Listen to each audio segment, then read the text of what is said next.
Hello, and welcome to the Most Excellent 80s Movies podcast. It's the podcast where a filmmaker and a comedian embark on a most excellent adventure through the 80s movies we think we love with 2020 eyes. Oh, 2020 eyes. That works in a way I haven't noticed before. Today's selection is Bill and Ted's Excellent Adventure from 1989. Now, a motion picture so grand, so magnificent, and so vast, it spans 7,000 years. No way! Yes way! But it starts with Bill. I'm Bill S. Preston! Who was Joan of Arc? And Ted. Noah's wife? We're in danger of flunking most heinously tomorrow. A force from the future. Can we go anywhere we want at any time? You can do anything you want. Is putting history at their fingertips. Let's reach out and touch someone. They're traveling through time. How's it going, Royal Ugly Dudes? Put them in the Iron Maiden. Excellent! Execute them. Lucas. How's it going, dude? And they're making a big impression. Historical babes. Now they're home. Everybody get together, remember who your buddy is. To trash the 20th century. We got a live one here. Keanu Reeves, Alex Winter, Napoleon. We're from history. Billy the Kid. Oh my God. Joan of Arc. Sigmund Freud. Tell me about your mother. You a musician? Beethoven. Genghis Khan! Abraham Lincoln. Party on, dudes! Socrates. George Carlin. We're history. If you guys are really us, what number are we thinking of? 69, dudes! Bill and Ted's Excellent! Excellent! Excellent Adventure. Party on, dude.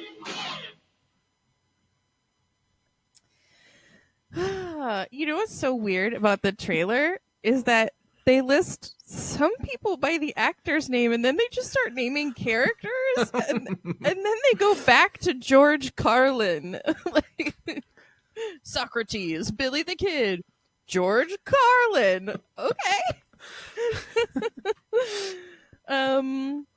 I'm Chrissy Lenz, the comedian for this podcast, improviser, and director of NCT Phoenix Improv, which now exists only in theory since we are closed due to the quarantine. And with me, as always, is... Hi, everyone. I'm Nathan Blackwell. You may know me as the filmmaker, the person who points out only filmmaking details that I enjoy. Hi there. So I think it is probably fairly obvious that this is one of my favorite movies. I mean, it is the basis of the whole name of the podcast, the most excellent everything. I saw this. I've seen this movie so many times. Mm-hmm. Yeah, sure. And I love it. And we have a unique link to it, being from the East Valley of Arizona, where they filmed a lot of it. Yeah, there's not too many movies that were filmed here in Phoenix, and so I know a lot of people who kind of claim this as one of our own. Mm-hmm. You know? And you and I specifically have been to all of the places where this was filmed. Uh-huh. Yeah, I even lived a couple years ago. I had an apartment that was just like 2 or 3 blocks away from Ted's house. Oh, so. Nice. Uh-huh. And you chose that due to its proximity, I have to assume. Yeah, that's why it's so expensive. Yeah, they're like, it's Ted's house, everyone. Is Ted there? No. Yeah. It was a movie. So they filmed like in 88 or whenever it was. They filmed it here in various cities around the valley: Phoenix, Tempe, Scottsdale. There's a Coronado High School, was San Dimas High School. Mm-hmm. The just recently closed Metro Center Mall was the mall in the movie. God, I remember that mall. Like I have Oh very yeah, fond childhood memories of the yeah, skating rink. that was the mall. It Yeah. was, and those chairs, like the wire, like the most uncomfortable chairs in the world. They're like very boxy and square and made only of wire, um, but aesthetically pleasing, I suppose. Yeah. And then, of course, the Circle K, which you can still go to. You can still go there and ask anyone if they know when the Mongols ruled China. So if you're curious of those people who are living in the valley, the Circle K from Bill and Ted's Excellent Adventure is on Southern and Hardy. So just near Southern and Priest. It's 1010 West Southern. Go hang out there. You can bowl at the bowling alley too, which is just past the 60. Yeah, and strange things can be afoot for you as well. So I love the ridiculousness of this movie and how like literally nothing about the premise makes a lick of sense, and it does not matter. Like this is like Inception for dum-dums. I feel like the most extreme that it goes in terms of just ridiculousness is when Ted falls down. He's in the suit of armor and he falls down the stairs, and then the bad guys run down and then stab the suit of armor, and we think he's dead, but he just explained that he fell out of his suit of armor. Yeah, he fell in the few seconds. Not only did he fall out of it, but when he fell out of it, instead of going to find Bill, he was like, you know, it would be hilarious. I'm gonna hide, you know, for a little bit. I'm gonna let Bill think I'm dead. Right. My life partner is gonna believe me to be slain. And then I'll jump out and it'll be hilarious. I think medieval England too, of all of the sequences, is my least favorite of the sequences. Like aside because there's because in that part too, you sort of have to swallow the idea that Socrates and Billy the Kid like cooked up a plan to be like, okay, we got to go rescue Bill and Ted. Let's dress up as executioners and have a cart ready. Like it's like a little bit nutty. It's pushed a bit far. Yeah, it is. But one of my favorite things is how you know, and they say to Billy the Kid, he's the second person they pick up. He's the first person they intentionally pick up. And we haven't explained why they're picking people up. Are we just assuming that everyone knows? Maybe we can pad it just a bit. Okay. So essentially, George Carlin, who will be known by his actor's name and not his character's name, is from the future. He's from the year 2688. And 700 years in the future. Yeah. And somehow the music of Bill and Ted is the cornerstone of their society. And everything's good. I love the little monologue at the beginning, like, bowling scores are up, mini golf scores are down, as if like that's what the fabric of society is based on. But that won't happen unless Bill and Ted pass their history report, which is due the next day. Because if they fail, Ted's dad is going to send Ted to Oates Military Academy in I almost said Australia. Alaska. And they'll be separated, and the future of George Carlin won't exist. Which I there like are so many flaws. I feel like the easier route would be to get them at the start of the semester and just give them a couple of like C's in a couple of reports. Yeah. So it wasn't so life or death on the last test. Or like come a few days before. Like don't show up the night of the night before the test. And also, like, I don't understand a premise where one test score could be a pass-fail situation. And also, do we think Bill and Ted are passing their other classes? Like, are they doing real well in math, and like history is the only problem? I very much doubt. And I also just love, and again, nothing in this movie makes sense, and it doesn't matter. Like that, Bill and Ted are allowed to do their report as one. Yeah, it's a group project.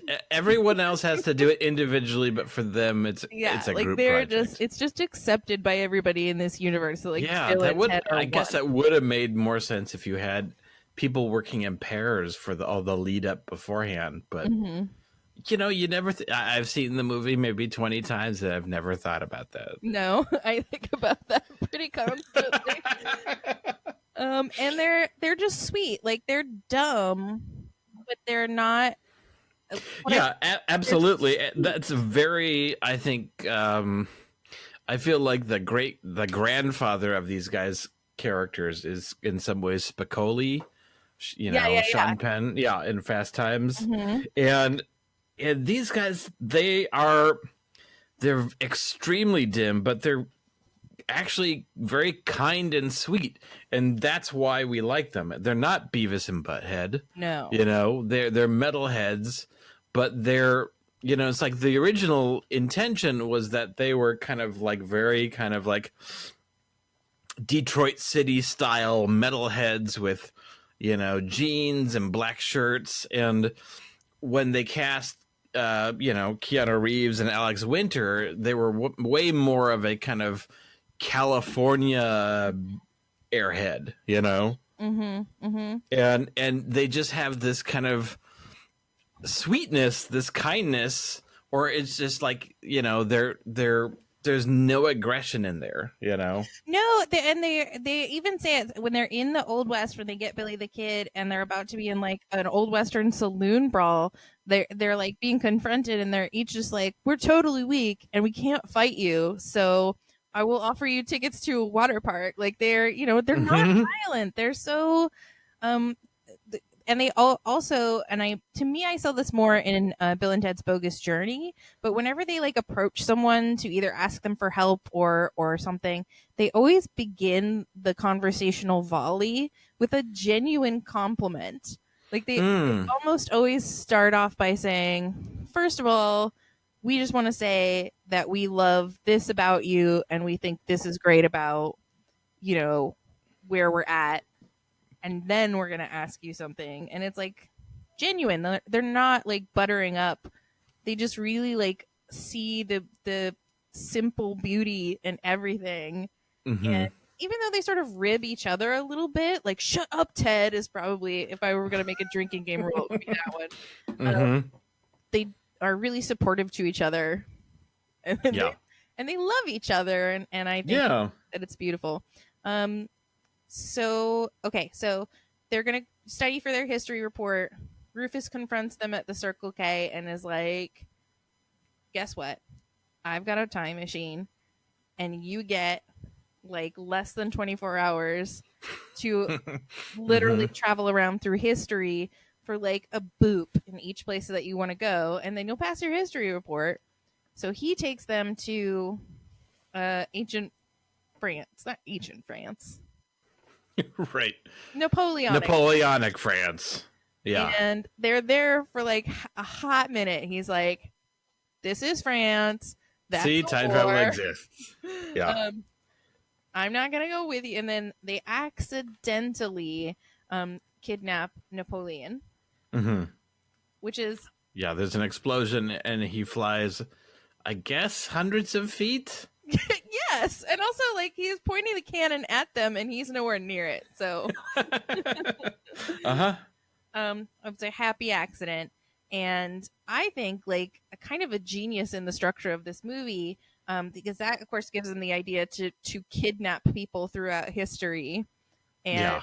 but they don't take Napoleon with them. They leave him with Ted's little brother. Right.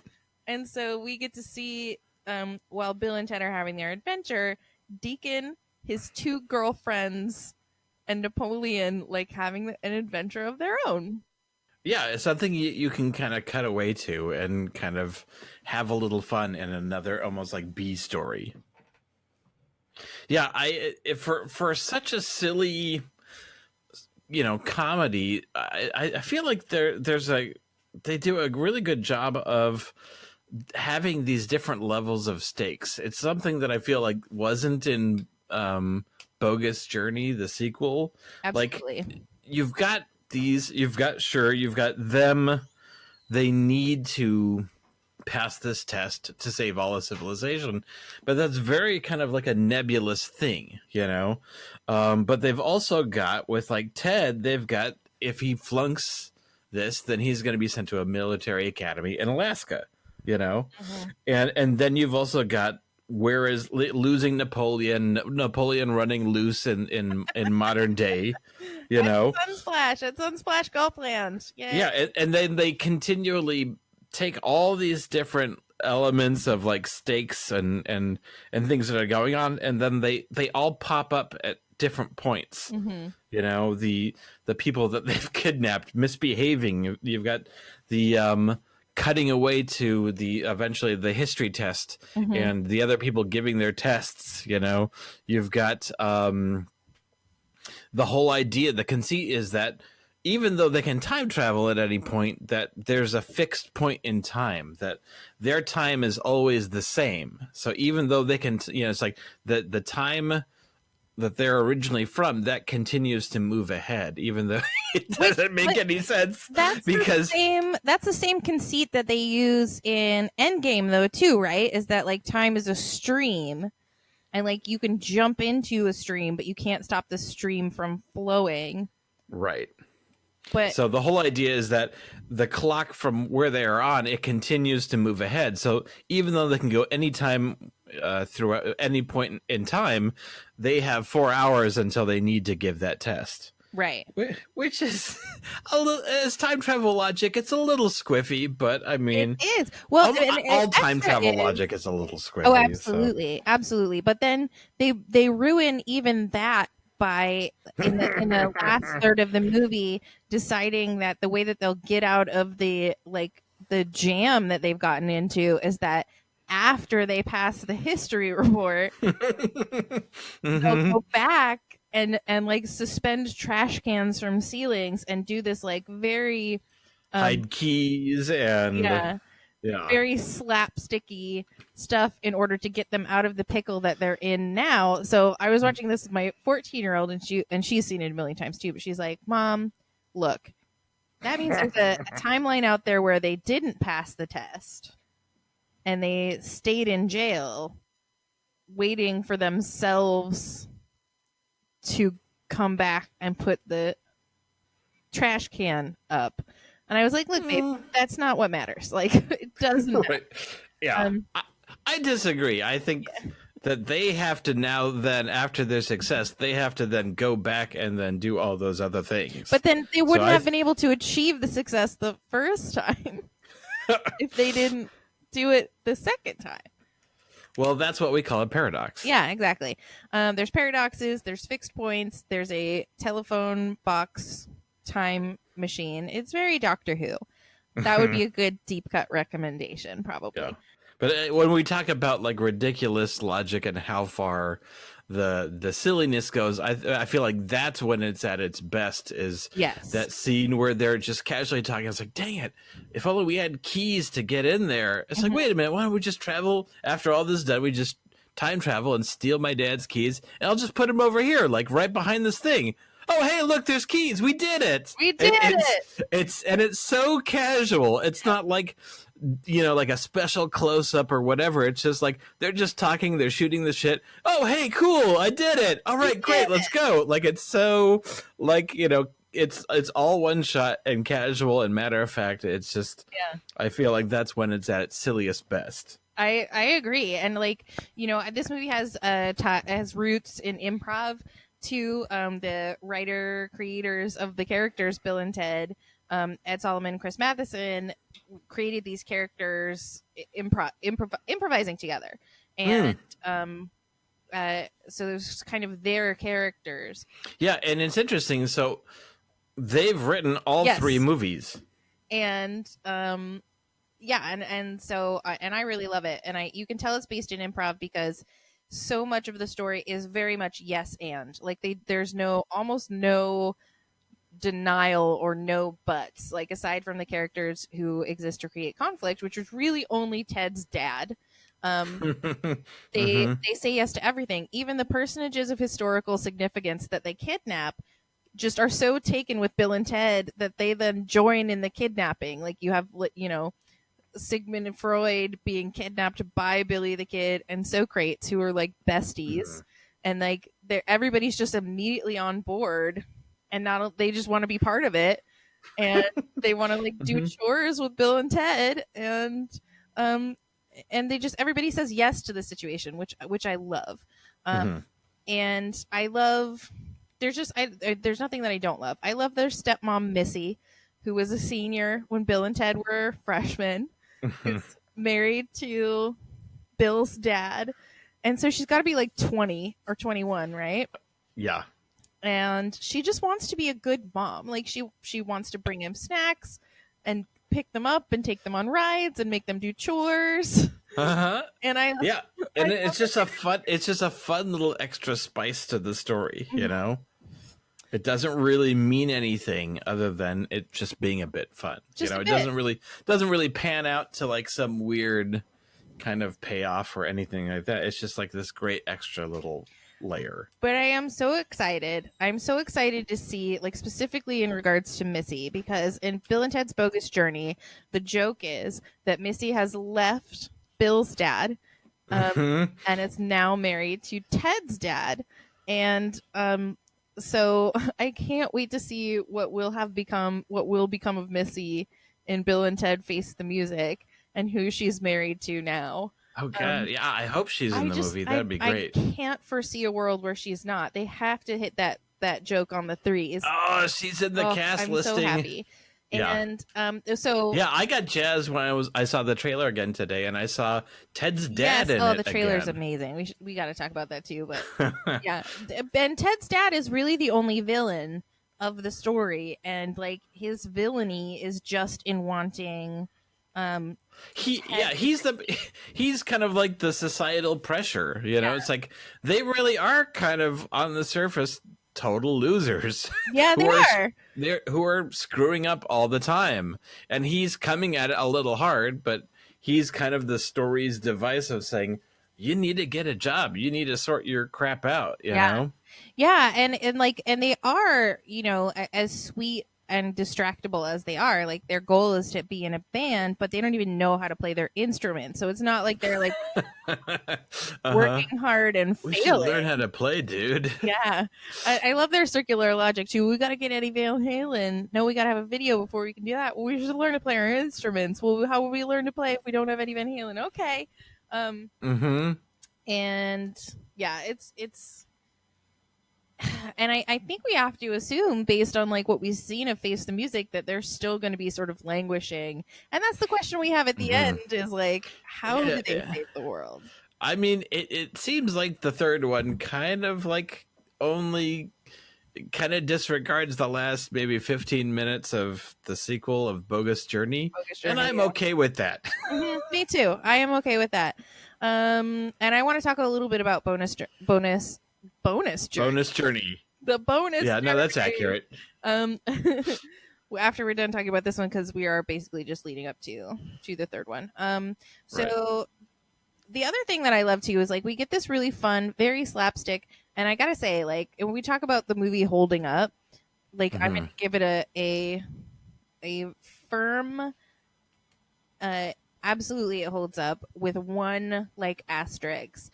But one of the ways that I know it holds up is because in that scene where they land the time machine in Bill's backyard, and Missy will only take them to the mall if they've done their chores, they're introducing the people who come out of they're like, this is our friend Bob Genghis Khan.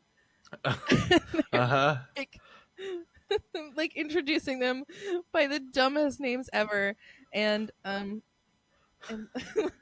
so my 14-year-old was just cracking up. She was just and he just gives up at the end. Abraham Lincoln. It's so funny. So the asterisks, yeah. So medieval England is my least favorite part of the movie, because it contains one of a handful of references or usages, I guess, in the Bill and Ted canon, because using a really unfortunate word that's not a word that we use anymore. Right. The F word. Yes. The other F The word. 3-letter F word. And it's a bummer. It's a bummer because it also makes you think like, oh, like here I am saying that Bill and Ted have this gorgeous relationship and that they're unafraid to love each other and to show genuine affection for each other. This is true, except in those moments where it's like, why? I just wish that didn't exist in the movie. Yeah. But it does, and it really like that's the only piece It of time it capsules it, yeah. that exactly that puts it squarely and makes it like not timeless in that way. But it led to a fruitful conversation about how times have changed and feelings have changed and blah blah blah. So that's the thing that's the only thing to me that takes Bill and Ted's Excellent Adventure out of being timeless. And the other thing that I want to, if there was one other thing that I would want from this movie, it's like we get to see the whole doing chores montage, but why don't we get to see what obviously had to have taken place when they decide that they're going to go back in time after they finish the report the first time and get really excellent AV and do a lot of production value for their report, which also had to be like 40 minutes long. Right. I wrote down, so trying to figure out, because they end up at the end having this great elaborate production. It's like, okay, they had to work out all the, like, when did they figure out the lighting cues? Like, were they writing that in the car over? I mean, I think what happened is that they were like, okay, we're going to go back after we finish the report and we put up the trash can and we stole the keys and we recorded the message and then we typed out the other message to ourselves. We're going to kidnap an AV guy and we're going to do like 3 solid weeks of rehearsal. They kidnap history's greatest lighting tech of all time. Yes. He didn't get an introduction because he needs no introduction. Yes. Or maybe he's from the future and they just wouldn't get it. And they also gather props. So they have like swords to sword fight with Joan of Arc. Like Napoleon has a whole get up. They have pianos. There's like a stretcher. Yeah. They've got the whole production. And I just want to see that montage of them rehearsing. It was probably some sort of like, there were roadies and like an event producer. Yep. There's a stage manager that you don't see that they also kidnapped who's like, okay, and go Napoleon. And, again, they're super famous. Yeah. We wouldn't get that reference. They're probably from the future. 5 minutes on Abraham Lincoln. 5.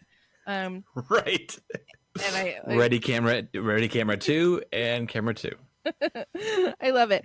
And we skipped the part where they're at the mall. I love the part where they're at the mall. It's genius. Like each one of them finds something that they love and they like completely lose their minds. But there's possibly my favorite bit is so very subtle.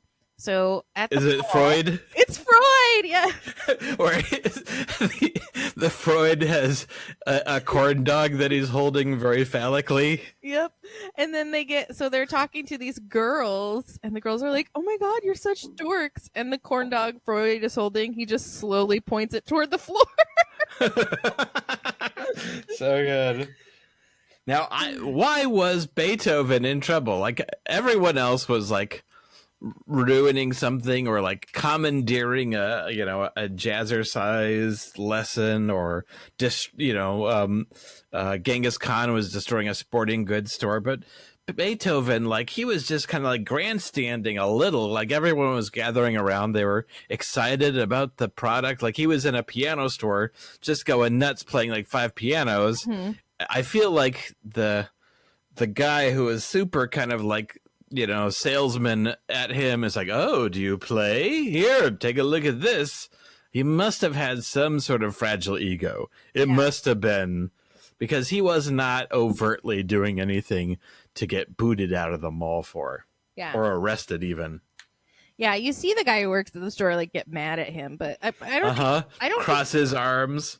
Why would any of them have been arrested? They should have just Genghis Khan was literally destroying a sporting goods store with a bat. That's true. I don't think Abraham Lincoln did anything wrong either.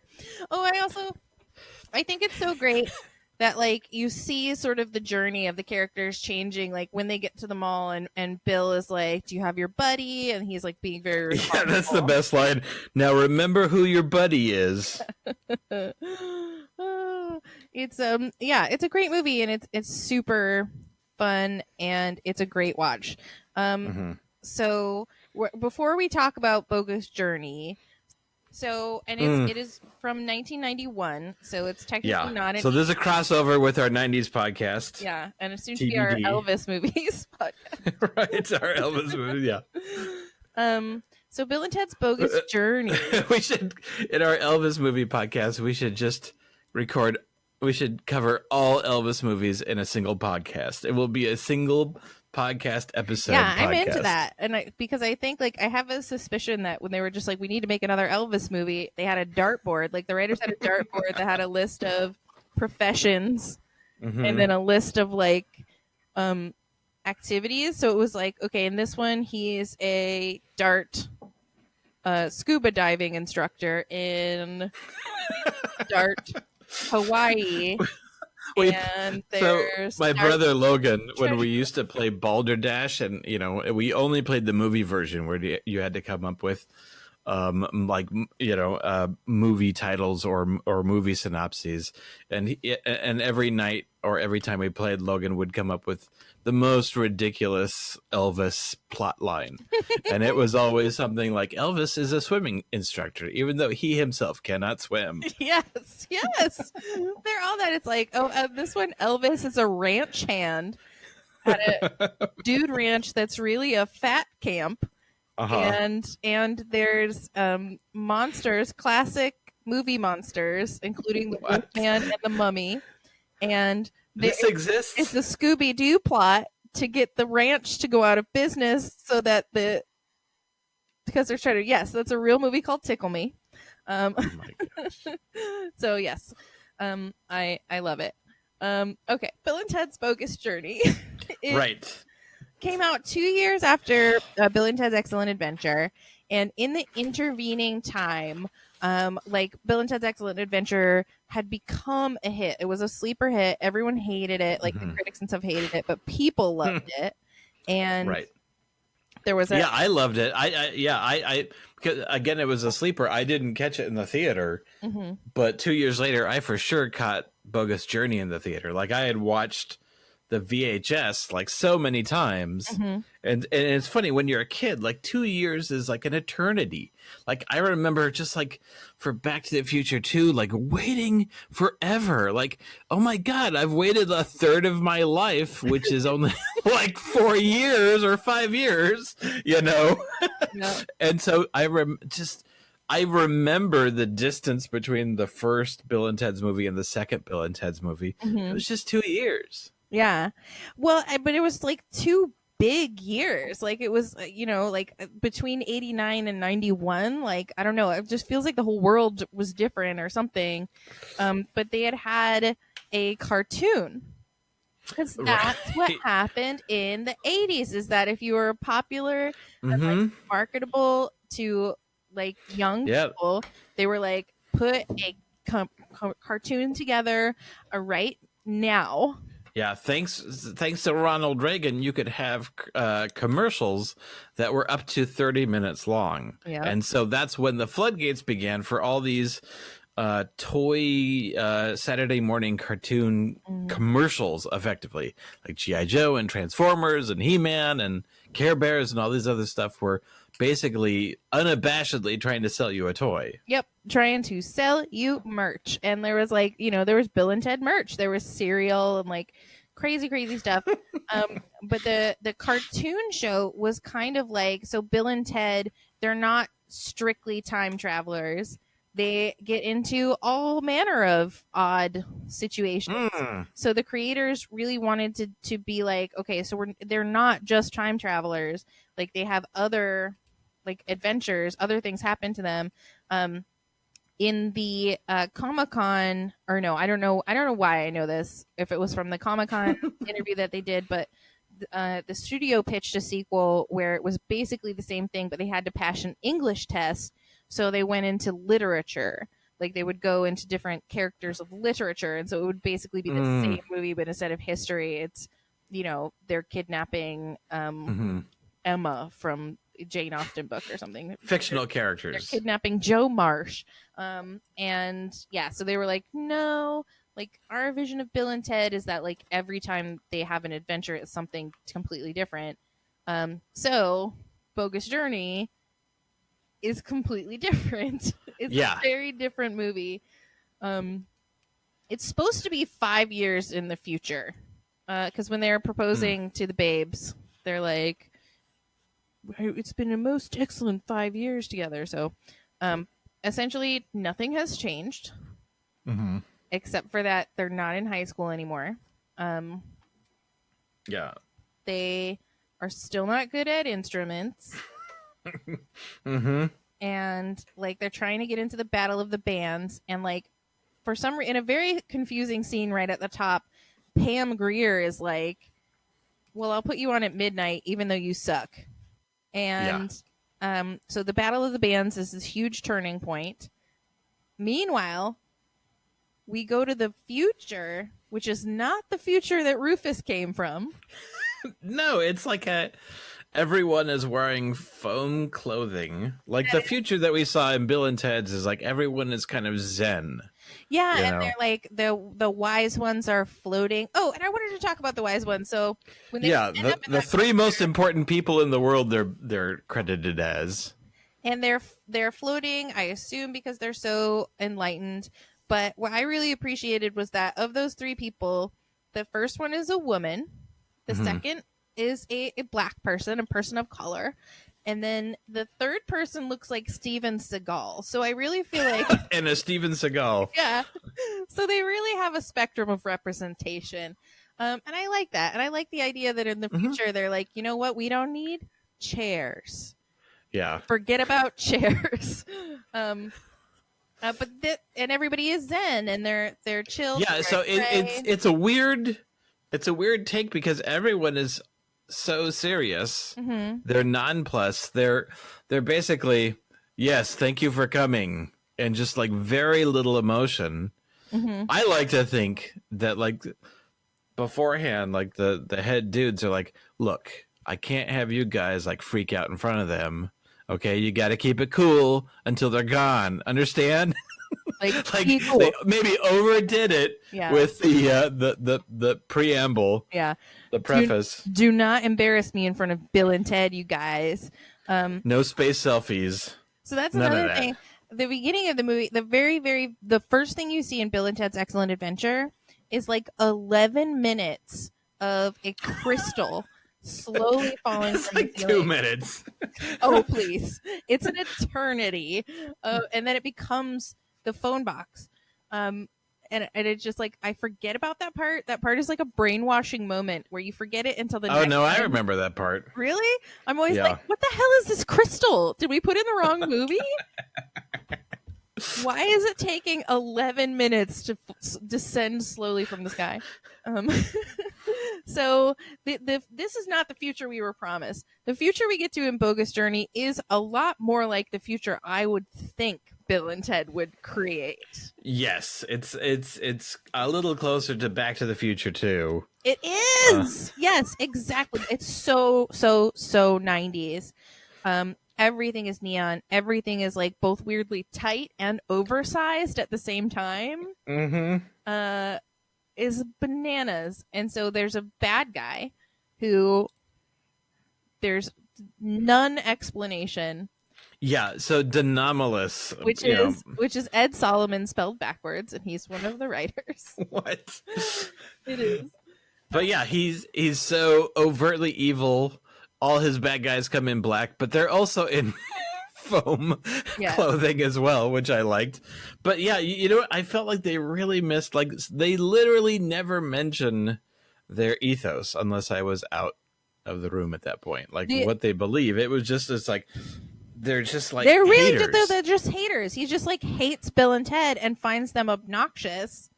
Yeah, which I get, but I mean, what would have been funnier is if classical music is the way. Like, it would have been so much funnier if they had an actual opposing ideology that could have been used for some kind of comedy, you know? Indeed. Or at any kind of Disco. tie to music. Yeah, because this whole future is based on music. And you know, that's Rufus is bringing in people to his class, which is 12 minutes long. His class is exactly as long as it takes for the crystal to fall from the sky. And he's like, okay, I brought 3 people.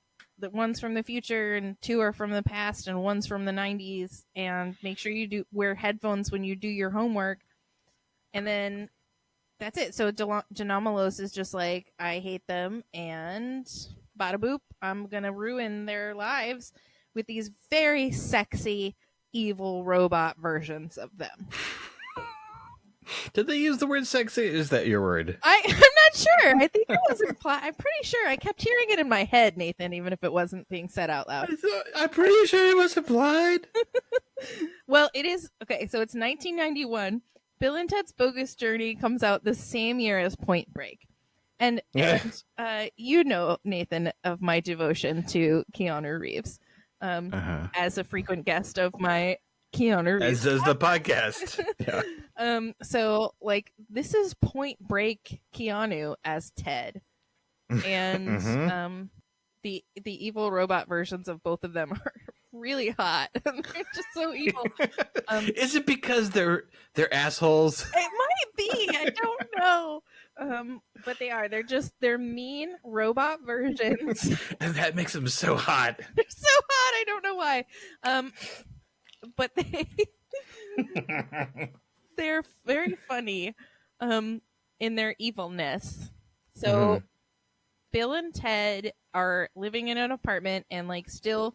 Here's my question to you. They have a 512th birthday party for the princesses. Oh, I'm sorry, 521st. Right. Their girlfriends are from our English princesses. Yes. And for some reason they invite Ted's dad and Missy and Bill's dad, even though like that's got to be awkward. You know? Yeah, because she's changed. Yeah. And Bill and Ted's dad was like, "Oh, you know who we should invite to your girlfriend's birthday party? Colonel Oates from the Alaskan military school." My one friend that I didn't send you to. Oh, also I skated right by this, but like, what world do we think that Ted's dad was? No, we can skate by plenty in Bogus Journey. In fact, we might be taking too long at this point. I wanted to. We might actually talk about the entire movie. Okay, you're right. Anyway, Bill and Ted, they die. They go to hell. They go to heaven. Them dead was a fun effect where basically they're wearing black and white clothes and they've got black and white makeup. So it's they could have done it digitally at this point, but it would have been expensive and difficult. But yeah, they do it all practically of them kind of being dead and being black and white in a full color world. And I liked that. I liked the simplicity of it. And, you know, they were just basically like very sexy ghosts. Again, their words are your words. But this movie does plenty of. It's weird throughout, and it's definitely in 2 buckets, like gross weird, and like that's really, and then fun weird. Yeah, because okay, so they go to heaven, they go to hell, they go to heaven. They meet an alien, which is 2 beings that can smush themselves into one being. They make good robot Bill and Ted's. Right. They fight death. They play death in board games. Yes. The brilliant William Sadler, where you're like, what happened? How did you get in this movie, William Sadler? But he's great in it. He's great. AKA the main bad guy in Die Hard 2 and probably so if you are watching Bill and Ted's Bogus Journey and you're like, you know what I would love to see is the actor who plays Death naked kicking things. Then all you have to do is watch Die Hard 2. You're welcome. You're welcome. From us to you in our 90s movies interludes. But yeah, I'd say them playing a series of games like Battleship and Twister and Clue. Yeah, and Clue with Death is one of the highlights of the movie. Yeah. For sure. And Death completely like does an about face of his personality where he was like he's Death, and then like they beat him in all the contests, and then he just becomes very silly. Mm-hmm. And I like it. Yeah. I like it. Yeah, he's one of the few things in this movie that really works. Really works, yeah, for sure. I like that they mug people in heaven. They do. And Death like apologizes to God. Like, I'm sorry. Yeah. The guy who asks people at the pearly gates what the meaning of life is so like nonchalant. He's like not excited anymore. He's just like, "What? Yeah, what is the meaning of life? Mm-hmm. What is meaning of life?" So, anyway, they're like at the Battle of the Bands concert, and they're like, "You know what we should do? Let's use our time machine and learn how to be good at music." Yeah, so in terms of like the first movie and the second movie, there's so many movies where they have like, we must win over the crowd, you know, and we've got to convert the crowd from folding their arms to like cheering and chanting their name. And I feel like 80% of the movies fail at doing this because it's all based around like one persuasive speech that is magical, you know. And I feel like the first movie does such a good job of giving us the time to really get into their presentation. There's like emotional ups and downs. We're building up these beats, and it has enough screen time to really kind of get from A to B to C, you know? Yeah. And unfortunately, in the second one, they have a similar situation, and there's no freaking context for any of the stuff that they're doing for the crowd. Right. You know, like we see professional bands like Primus. play at this battle of the band competition. Yeah. And all this stuff that happens, you know, robots killing other robots, and then a bad guy from the future pulling out a gun, and then a cage falling on him, and all this other stuff. And at the end, the crowd is going wild. Like, and like them time traveling, coming back and playing music. Like, the crowd doesn't know what the fuck is going on for any of this, but yet at the end, they're ecstatic and cheering. And so it gets blasted to the whole world. So everyone in Right. the entire planet Earth watches them play one song. yeah, and then it cures all of humanity's ills. Yeah. But they do So- come back so- from the future with really sexy facial hair. Right. Again, their My words. words, my words. Yeah. Okay. And they have kids. They come back with kids and little like backpacks. Two which is boys, cute. by the way, and then in the third movie, it's two girls. We never actually hear that they're boys. We just know that they're named Little Ted and Little Bill. Right. That's true. That's true. Which they And who are we? explain because in the third one they're named Billy and Thea, so they're still Bill and Ted. Okay. I'll go with that. Okay. Well, and there's so many weird things that happen in the second movie. They do that whole thing again where they're like, well, I'm going to go back in the time machine after we've defeated you, and I'm going to put this here. And he's like, but then I'm going to do it after I finish you, and I'm going to give myself the key. And all this silly stuff.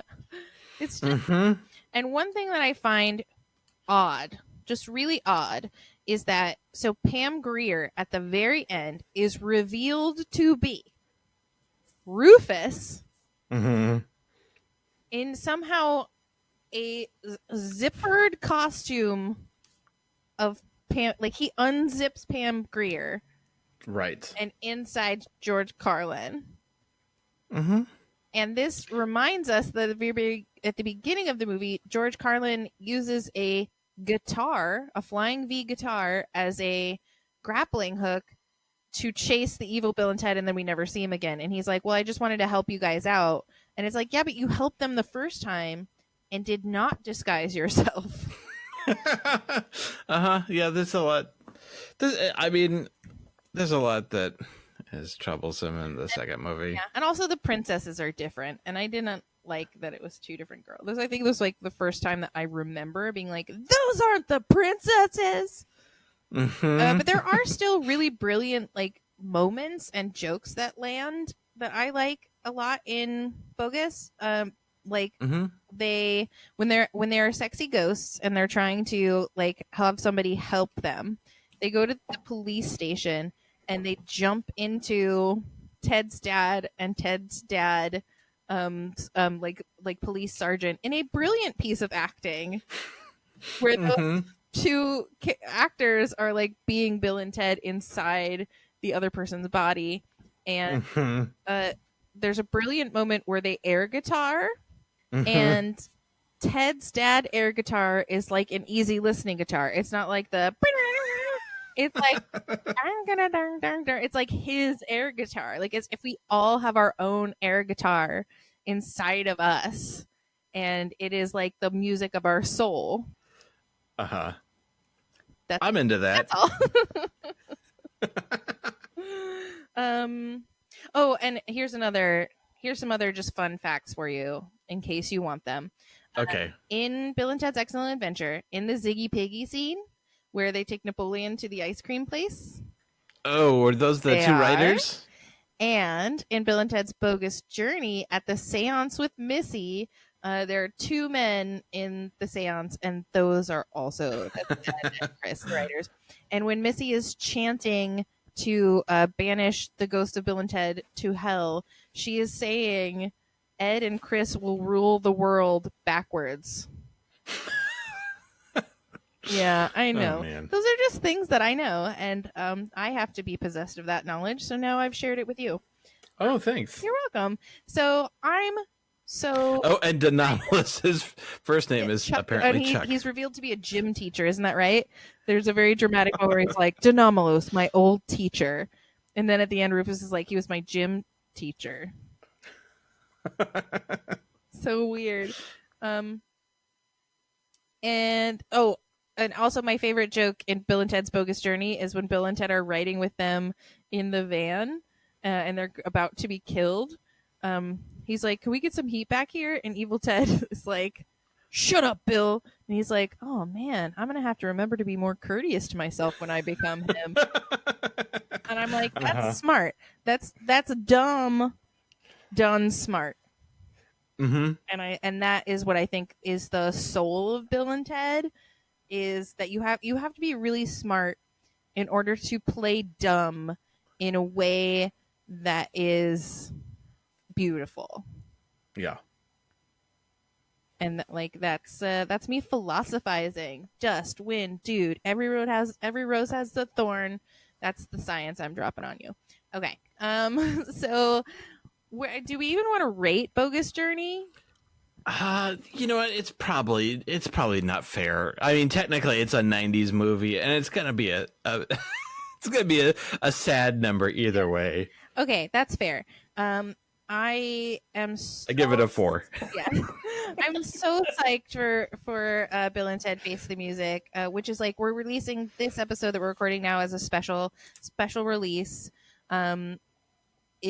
Before the movie. I'm so excited. I've already pre-ordered it. I'm so psyched. I can't wait to see it. I already can predict that I'm going to cry at least once. And so circling back to Bill and Ted's Excellent Adventure, yes. What is your rating? So it's it's definitely high. It's I know it's not going to be as high as yours. Of course not. Mine's going to be an 8.5. Okay, that's still very generous for yes. Nathan Blackwell. for a Nathan Blackwell. Yeah, I it's definitely a classic. It's definitely one of those movies that I've seen so many times. Mm-hmm. It's not perfect, but I mean, do we really seek perfection? Heavens, no. No. Heavens, give me a break. Come on, guys. And if we did seek perfection, we would need look no farther than Keanu Reeves himself. So, right, and his sexy robot. Yeah. Okay, 8.5. All right, solid. I think that's fair. I've thought about this a lot more than I think about my ratings for any of the other movies that we do. Like usually I just like go with my gut after we've talked about it. Sure. But for this one, I like really thought about it. I was like, am I going to give it a 10? Can I give this movie a 10? Knowing that it has these little flaws. And you know what? I am going to give it a 10 Because I think Raiders of the Lost Ark, Die Hard, those movies have little flaws too that you kind of have to overlook. So Sure. I'm not holding that against Bill and Ted. And the thing for me that makes movies from the 80s either really valuable and still hold up or not is like, do I still love watching them?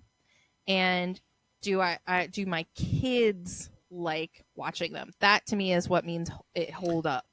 Yeah. You know, and like all the things that we've said are a 10, The Princess Bride, Die Hard, Raiders, they do hold up in that way. And so I put Bill and Ted up there with them. I gave it a 10, a very sexy 10, and and I love this movie. Okay. So what is your deep cut recommendation? I'm going to recommend another aggressively dumb movie that features two lead characters who love each other and are, you know, just best friends, or what we call, like, you know, peas in a pod. And that is a movie called Dude, Where's My Car? Which is, I have not revisited it in quite some time, but I remember loving it so much and just loving the two characters. And that's another One Crazy Night we don't remember, you know, the Hangover type movie. But they are so Bill and Ted in their love for each other and the sort of sweetness with which they approach life and they're solving their problems. Yeah. So that's my recommendation. I don't know that it holds up. But I believe that it does. And I know that I like that movie better than a lot of other people in the world. So. Well, I get my car. I guess on that theme, if I had to pick the ultimate stupid, dumb people, I'm going to go with Monty Python and the Holy Grail. Yay!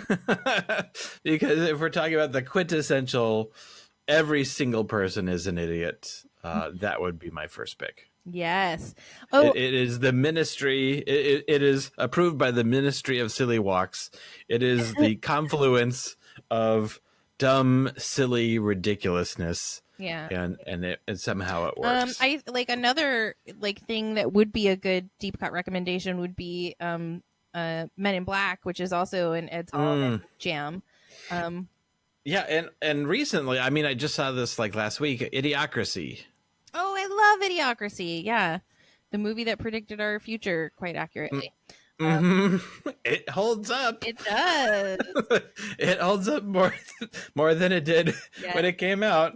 Ooh, another reason I'm excited about Bill and Ted Face the Music is that the director also directed Galaxy Quest, which is one of my favorites. I love as soon as I saw that, it's like, all right, I'm in. 100%.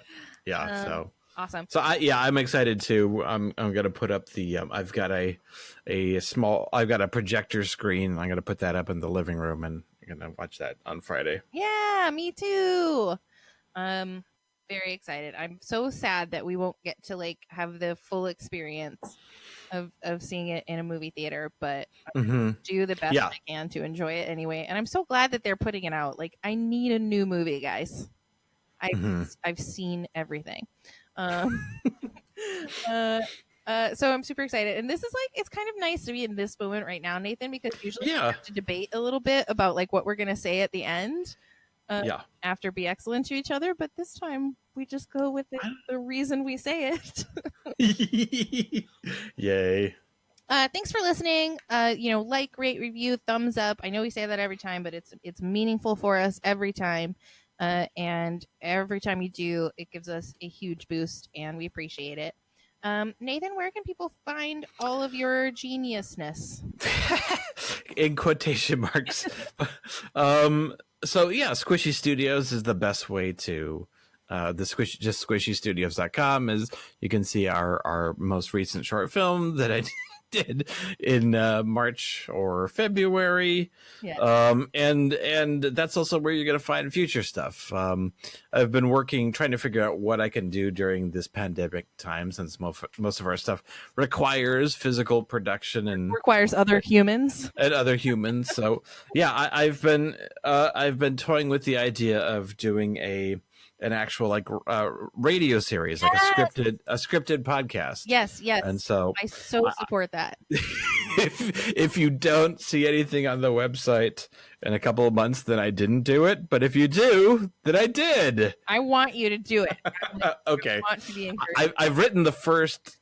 I'm thinking it's going to be a 6-part episode, 6-part season, and so I've already written 2.5 of the scripts. So it's probably going to happen. I just put an asterisk there because you never know. I love it. I can't wait for it to be a real thing that definitely happens. You used to be able to find me at National Comedy Theater, but I don't think I've even been there in many, many weeks. And we've definitely been closed since March. So you can find my YouTube, which is where I'm putting out new content, both improv and sketch, which is if you search for National Comedy Theater Phoenix on YouTube. Don't search NCT unless you want to find a delightful K-pop band. And if you do, you're welcome. And as always, everybody, thank you so much for listening. And, when you're out there in the world, or more likely when you are in your home, never leaving, remember the motto of the most excellent 80s movies podcast: be excellent to each other. And for God's sakes, party on, dude. Okay, we're done. Yay! Yay! If I hit stop recording, I don't think that'll hang up.